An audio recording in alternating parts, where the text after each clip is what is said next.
किन्नौर जिले में निर्माणाधीन शोंगटोंग करछम जल विद्युत परियोजना का निर्माण कार्य जुलाई 2025 तक पूर्ण करने का लक्ष्य रखा गया है। इस बात की जानकारी मुख्य सचिव हिमाचल प्रदेश सरकार प्रबोध सक्सेना ने किन्नौर जिला के शोंगटोंग करछम जल विद्युत परियोजना के निर्माण कार्य का जायजा लेते हुए दी।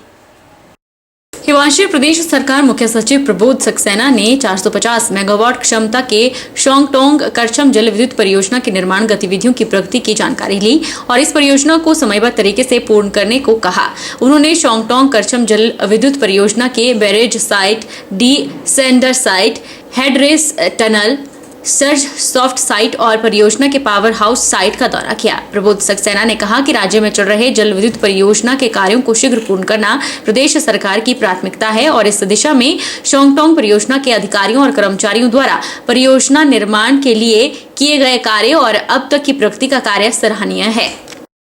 हिमाचल प्रदेश राजकीय अध्यापक संघ के प्रदेश अध्यक्ष वीरेंद्र चौहान ने कहा कि नई शिक्षा नीति को लागू करने में ढांचागत सुधार की जरूरत है।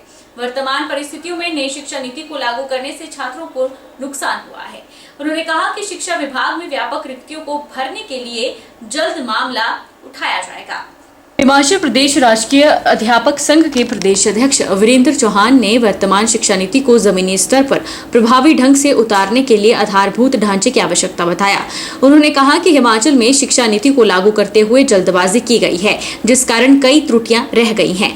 उन्होंने रामपुर में पत्रकार वार्ता के दौरान कहा कि बड़े पैमाने पर स्कूलों में अध्यापकों की रिक्तियां चल रही है। रिक्तियों को भरने के लिए सरकार से मामला उठाया जाएगा। विज्ञान विषय के शिक्षकों की स्कूलों में कमी के कारण गरीब छात्रों का चिकित्सक और इंजीनियर बनने का सपना टूट रहा है। वार्ता से पहले संघ के प्रदेश अध्यक्ष ने रामपुर में शिक्षकों से विभिन्न मुद्दों पर चर्चा भी की। उन्होंने कहा कि हिमाचल प्रदेश राजकीय अध्यापक संघ का राज्य स्तरीय चुनाव पारदर्शिता और सभी की भागीदारी से हो, इसे लेकर सदस्यता अभियान को तेज किया गया है। उन्होंने कहा कि शिक्षकों की कई मांगे अभी लंबित हैं, जिन्हें सरकार के समक्ष उठाकर उन्हें लागू कराने के लिए सरकार पर दबाव बनाया जाएगा। प्रावधान करने पड़ेंगे। उसमें एक बड़ा इम्पोर्टेंट आपने भी देखा है कि प्राइमरी स्कूलों के अंदर प्री प्राइमरी एजुकेशन को इंट्रोड्यूस किया गया, जिसके लिए हिमाचल राज्य के तरफ से लगातार लड़ती रही, संघर्ष करती रही। 3300 स्कूलों में हमने उसमें इम्प्लीमेंट करवाया था। आज 5500 स्कूलों में प्री प्राइमरी एजुकेशन लागू हो चुकी है। दुर्भाग्य ये है कि इन 5500 स्कूलों में प्राइमरी में नर्सरी 10 टीचर जो लगने थे, जो बच्चे के मनोवैज्ञानिक तरीके से उस छोटे बच्चों को समझ पाते, उसको तैयार कर पाते पढ़ाई के लिए, वो टीचर अवेलेबल नहीं है। और प्राइमरी क्लासेस में 5 क्लासेस पहले थी, अब 7 हो गई। और 5 क्लासेस में 5 टीचर हमारे चाहिए थे, वहाँ पर कहीं 1 है, कई स्कूलों में 300 कुछ स्कूलों में तो टीचर ही नहीं है, किसी में सिंगल टीचर है कि नहीं। तो हमारे को 5 क्लासेस के लिए 5 टीचर प्राइमरी में चाहिए। उसके बावजूद क्वालिटी एजुकेशन की जो आप बात करें, उसमें जो है हर स्कूल में जो वैकेंसी है, लगभग 15,000 वैकेंसियाँ हैं, जो मैं परसों चौथ भी प्रेस कॉन्फ्रेंस में बोल रहा था। स्कूलों में, सरकारी स्कूलों में 15,000 पद रिक्त पड़ रहे हैं। जब तक वो पद नहीं भरे जाएंगे तब तक क्वालिटी नहीं आएगी। अभी मैंने एक आपको एग्जांपल दिया प्रेस कॉन्फ्रेंस में कि स्कूलों में आपने साइंस टीम तो दे दिया, वहाँ बायोलॉजी की पोस्ट ही नहीं है। आपने डॉक्टर तो पढ़ाना है बच्चे को, उसकी तैयारी तो करवानी है, पर डॉक्टर बनने के तो बायो पढ़नी पड़ेगी, बायोलॉजी का टीचर। राष्ट्रीय कृमि रोग मुक्ति दिवस के मौके पर हमीरपुर जिला में 1,35,759 बच्चों को अल्बेंडाजोल की दवाई और 5 वर्ष तक की आयु के बच्चों को विटामिन ए की खुराक दी गई। हमीरपुर के राजकीय वरिष्ठ माध्यमिक पाठशाला कन्या हमीरपुर में कार्यक्रम का शुभारंभ मुख्य चिकित्सा अधिकारी डॉक्टर आर.के. अग्निहोत्री ने किया। मुख्य चिकित्सा अधिकारी हमीरपुर डॉक्टर आर.के. अग्निहोत्री ने बताया कि जिला हमीरपुर में 1 से 19 वर्ष तक के लगभग 1,35,759 बच्चों को अल्बेंडाजोल की दवाई और 5 वर्ष तक की आयु के बच्चों को विटामिन ए की खुराक दी गई। डॉक्टर अग्निहोत्री ने बताया कि भारत सरकार के द्वारा चलाए गए अनीमिया मुक्त भारत अभियान के तहत लगभग 22 करोड़ युवाओं में खून की कमी का प्रमुख कारण पेट में कीड़े होना पाया गया है। उन्होंने बताया कि पौष्टिक आहार खाने के बावजूद पेट में कीड़े होने के चलते 19 साल तक के युवक और युवतियों में खून की कमी पाई जाती है। इसी को दूर करने के उद्देश्य से भारत सरकार ने साल में 2 बार बच्चों को अल्बेंडाजोल की दवाई खिलाई जा रही है। उन्होंने ये भी बताया कि जो बच्चे स्कूल में नहीं पढ़ रहे हैं, उन्हें निकटवर्ती आंगनबाड़ी केंद्रों में दवाई खिलाई जा रही है। आज हमीरपुर जिला में, जैसे कि पूरे हिमाचल प्रदेश में ये दिवस मनाया जा रहा है, नेशनल डिवॉर्मिंग डे 25 मई 2023 को। तो इसका शुभारंभ जो इस कन्या विद्यालय से किया गया है और पूरे जिला में जो हम लगभग 1,35,000 के करीब एक्सपेक्ट कर रहे हैं लोगों बच्चों को खाना दवाई खिलाएंगे। 1 साल से लेके 19 साल तक के सभी बच्चों को जो छोटे बच्चे हैं उनको आंगनबाड़ी में 6 साल तक के, और जो बड़े बच्चे हैं स्कूलों में उनको सरकारी या प्राइवेट स्कूल दोनों जगह जो दवाई खिलाई जाएगी। और जो स्कूल में बच्चे नहीं जाते हैं या जो बड़े भी स्कूल में नहीं जाते हैं उनको आंगनबाड़ी में आशा के माध्यम से उनको फैसिलिटेट किया जाएगा, आंगनबाड़ी तक ले जाया जाएगा और उसके जो घर के नज़दीक जो आंगनबाड़ी वहीं पे उनको दवाई खिलाई जाएगी। आयरन की गोली जो है हम वीकली देते हैं, वो स्कूलों में प्रोग्राम चला हुआ है। अलग अलग बच्चों के उनके एज के हिसाब से वो अलग अलग उनको डोज दी जाती है, अलग अलग उनका कलर है, उस हिसाब से कलर के हिसाब से उनको वीकली आयरन फोलिक एसिड को बोलते हैं वो दवाइयाँ देते हैं। जो है वो छोटे बच्चों को दिए जा रहे हैं। जो 5 साल तक के बच्चे हैं उनको विटामिन ए की एक खुराक दी जा रही है, क्योंकि जो देखा गया सर्वे हुआ है उसमें ये देखा गया है कि जो छोटे बच्चे हैं लगभग 5.7% उनमें विटामिन ए की डेफिशिएंसी है। और विटामिन ए की डेफिशिएंसी की वजह से नाइट ब्लाइंड, जिसमें शाम को नहीं दिखता है, या कई कॉर्निया आँख में जख्म बन जाता है और कई इवन अंधापन भी हो सकता है। तो विटामिन ए की जो एक खुराक जो है वो भी दी जा रही है छोटे बच्चों को, 5 साल तक के बच्चों को। देखिए कि भारतवर्ष में बहुत से सर्वे होते हैं। NFHS का सर्वे अभी जो लेटेस्ट हुआ है उसमें ये देखा गया कि हार्ट अटैक से बस चला रहे हिमाचल पथ परिवहन निगम के चालक की मौत हो गई। मंडी डिपो में तैनात चालक सोहन लाल की पिछले कल हृदय गति रुकने से मृत्यु हो गई। वहीं उनकी मौत की खबर सुनकर मंडी यूनियन के सभी साथी स्तब्ध हैं। हिमाचल पथ परिवहन निगम मंडी डिपो में तैनात चालक सोहन लाल की पिछले कल हार्ट अटैक से मौत हो गई। चालक सोहन लाल पिछले कल HRTC मंडी डिपो से मंडी टू कलहणी रूट पर सुबह करीब 10 बजे बस लेकर निकले थे। सराज विधानसभा क्षेत्र के बागाशनौगी में शाम करीब 4:15 पर उनकी तबीयत बिगड़ गई, जिसके चलते चालक ने सूझबूझ दिखाते हुए गाड़ी को साइड में लगा दिया।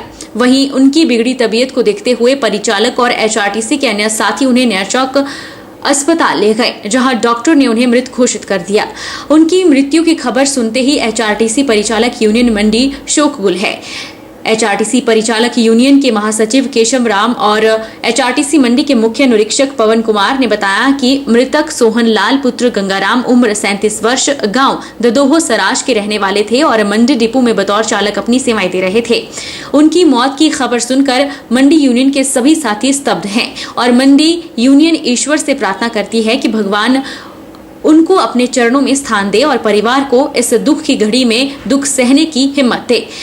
उन्होंने परिचालक यूनियन मंडी, HRTC निगम प्रबंधन और प्रदेश सरकार से परिवार की हर संभव मदद करने का आग्रह किया है। पवन कुमार, मुख्य निरीक्षक मंडी HRTC, कल सुबह 10 बजे का टाइम लेकर हमारे चालक श्री सोहन लाल जी मंडी सराची टाइम लेकर जा रहे थे। कल नामक स्थान पर उनका हृदय गति रुकने के कारण अकस्मात निधन हो गया और उनको वहाँ से एम्बुलेंस में मेडिकल पहुँचाया गया, मगर वहाँ तक पहुँचते पहुँचते वो अपने जो शरीर छोड़ चुके थे और अभी मेडिकल कॉलेज में उनके उपचारिकता मेडिकल जो भी हुआ उसके बाद इनकी जो डेड बॉडी है उनको पैतृक गाँव सम्मान के साथ उनके घर ले जा रहे हैं। बड़ा घात लगा हुआ है क्या चीज़ निगम को इससे बहुत ही मिलनसार और बहुत ही कर्मठ कर्मचारी था हमारे HRTC का। हमने एक बहुत अपना अनमोल हीरा खोया है, जिसकी हमें कभी भी उसकी क्षति कभी हम पूरी नहीं कर सकते जीवन में। एक बहुत ही ईमानदार और अच्छा काम करने वाला अच्छा चालक था हमारे HRTC में, अच्छी छवि का इंसान था, जिसकी क्षति हम कभी पूरी नहीं कर सकते। और उनके परिवार को हम यही चाहते हैं कि उस भगवान उनको उस दुख से निकलने की शक्ति प्रदान करें। हम इन शब्दों के साथ अपनी वाणी को विराम देते हैं।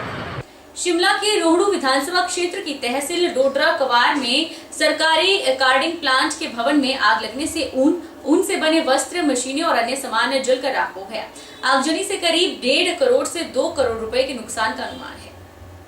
शिमला के दुर्गम क्षेत्र रोहड़ू विधानसभा क्षेत्र की तहसील डोडरा क्वार में सुबह करीब 7:30 बजे आग लग गई।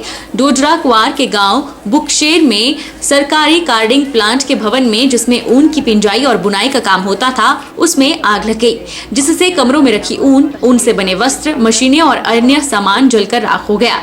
इस आगजनी से करीब 1.5 से 2 करोड़ रुपए का नुकसान हुआ है। भवन में 4 कमरे और एक हॉल बना हुआ था। आग लगने की वजह बिजली का शॉर्ट सर्किट बताया जा रहा है।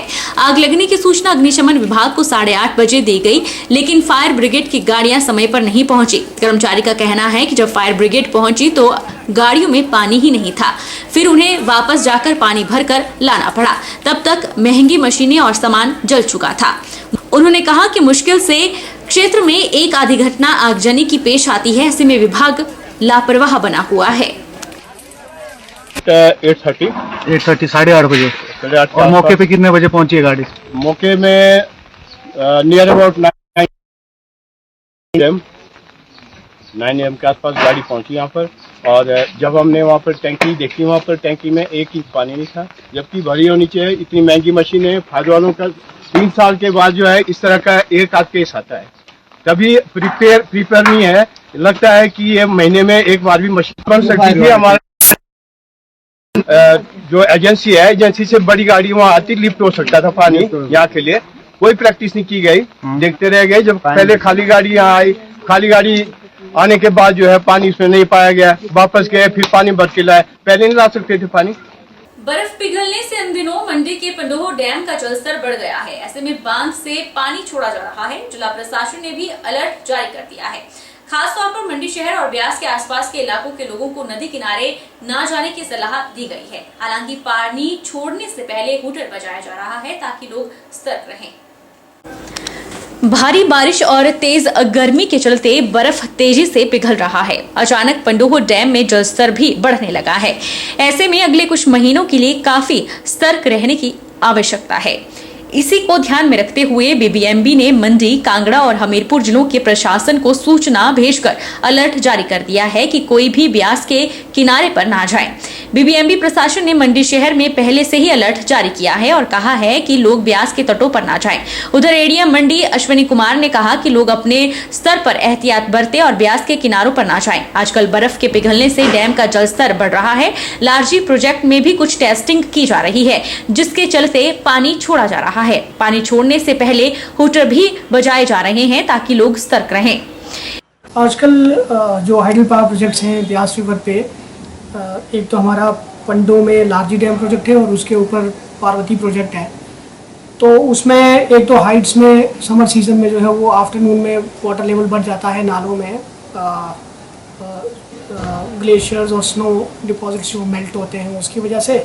और दूसरा अभी लेटेस्ट जो है वो लारजी डैम वालों से हमें पता लगा कि वहाँ पे कुछ टेस्टिंग भी चल रही है। तो आज सुबह मॉर्निंग जो है वो टेस्टिंग के लिए उन्होंने पानी छोड़ा था और इसके लिए स्टैंडर्ड प्रोटोकॉल जो है वो जो ऑलरेडी एस्टेब्लिश्ड है। हूटर्स जो है वहाँ पे गाड़ी हूटर्स के लिए गाड़ी डिप्लॉयड रहती है और साथ में सायरन जो है वो वहाँ पर बजता है। इसलिए लोकल लोगों को जो भी आसपास में क्षेत्रों में रहते हैं उन लोगों को जो है अलर्ट कर दिया जाता है। एडीएम मंडी अश्विनी कुमार ने कहा कि इन दिनों हिमाचल प्रदेश में पर्यटन सीजन भी जारी है। बाहरी राज्य के लोग हिमाचल घूमने आ रहे हैं। इस दौरान देखा गया है कि वे फोटो खिंचाने के लिए ब्यास किनारे चले जाते हैं। पहले भी ब्यास नदी किनारे सेल्फी खिंचाने के चक्कर में बड़ा हादसा हो चुका है। इसलिए पर्यटक अपनी जान जोखिम में न डालें और नदी किनारे न जाएं। उन्होंने बताया कि पर्यटकों को जागरूक करने के लिए नदी किनारे चेतावनी बोर्ड भी लगाए गए हैं। जैसे टूरिस्ट सीजन भी चल रहा है और अभी लेटेस्ट जो है वो लेटेस्ट मीडिया में भी ये खबरें आई थी कि कुछ कहीं पे कुछ टूरिस्ट जो है वो सेल्फी लेते लेते जो है किसी की जो है वो ड्राउनिंग की वजह से डेथ हो गई है। तो इन चीज़ों को ध्यान में रखते हुए हमारा जो मंडी का ब्यास रिवर के साथ वाला एरिया है वहाँ पर भी कभी कभी ऐसे नोटिस में आया है कि भाई टूरिस्ट लोग चले जाते हैं। तो इसके लिए ऑलरेडी लगभग 19-20 एक तो वार्निंग साइन बोर्ड जो है हमने ऑलरेडी इंस्टॉल कर रखे हैं और साथ में वहाँ पर हमारे लोकल एडमिनिस्ट्रेशन और पुलिस को भी डायरेक्शंस दे दिए गए हैं कि इस तरह से अगर कहीं पे भी मामला ध्यान में आता है तो उसमें तुरंत जो है उसको रोकने के लिए वहाँ कार्रवाई करें। चंबा जिला के चुराह विधानसभा क्षेत्र में देर रात हुई भारी बारिश से जनजीवन पूरी तरह से अस्त व्यस्त है। पंगोला नाला में अचानक आई बाढ़ से नाले के किनारे भेड़ पालक की 25 भेड़ बकरियां पानी की चपेट में आने से नाले में बह गई। पीड़ित परिवार को प्रशासन की तरफ से 5,000 की फौरी राहत प्रदान की गई है। चंबा जिला के अंतर्गत आने वाले चुराह विधानसभा क्षेत्र में देर रात हुई भारी बारिश से जनजीवन पूरी तरह से अस्त व्यस्त हो गया है। पंगोला नाला में अचानक आई बाढ़ से नाले के किनारे भेड़ पालक की 25 भेड़ बकरियां पानी की चपेट में आने से बह गई, जबकि 15 भेड़ बकरियां नाले के किनारे मिल गई। 10 भेड़ बकरियां अभी भी लापता हैं। पीड़ित परिवार को प्रशासन की तरफ से 5,000 की फौरी राहत प्रदान की गई है। चुराह के कार्यकारी एसडीएम हंसराज रावत ने बताया कि पूरे क्षेत्र में कहां-कहां नुकसान हुआ है, सभी पटवारियों से रिपोर्ट मंगवाई गई है। भारी बारिश को लेकर चेतावनी दी गई है। ऐसे में लोग अपने घरों से बेवजह कहीं आने जाने की जहमत न उठाएं। 5:36 के करीब पंगोला नाला के पास अल्फदीन पुत्र रमजान निवासी गांव संतेबा डाकघर थल्ली तहसील चुराह की 25 भेड़ बकरियां जो है वो पानी में बहना बताई गई, जिसमें 15 मौका पर मौजूद हैं और 10 जो भेड़ बकरियां जो है वो गुम बताई जा रही हैं। पीड़ित को जो है 5,000 रुपये तुरंत राशि के रूप में दे दिए गए हैं। इसके अतिरिक्त समस्त पटवारियों और क्षेत्रीय कानूनगों को निर्देश दिए गए हैं कि वो अपने हल्का का दौरा करके और यदि और मकान या गौशाला इत्यादि या कोई अन्य नुकसान हुआ है तो उसका मौका छानबीन करने उपरांत वास्तविक रिपोर्ट जो है इस कार्यालय को प्रेषित करें, ताकि तदनुसार राहत नियमावली के अंतर्गत आगामी कार्यवाही सुनिश्चित की जा सके। और मैं अपने क्षेत्र की जनता से ये भी निवेदन करना चाहूँगा कि आगे जो है वो एडवाइजरी जारी की गई है भारी वर्षा होने की, तो वो बिना वजह घर से बाहर ना निकले ताकि किसी जान माल का नुकसान ना हो। ये मैं अपने क्षेत्र की जनता से अपील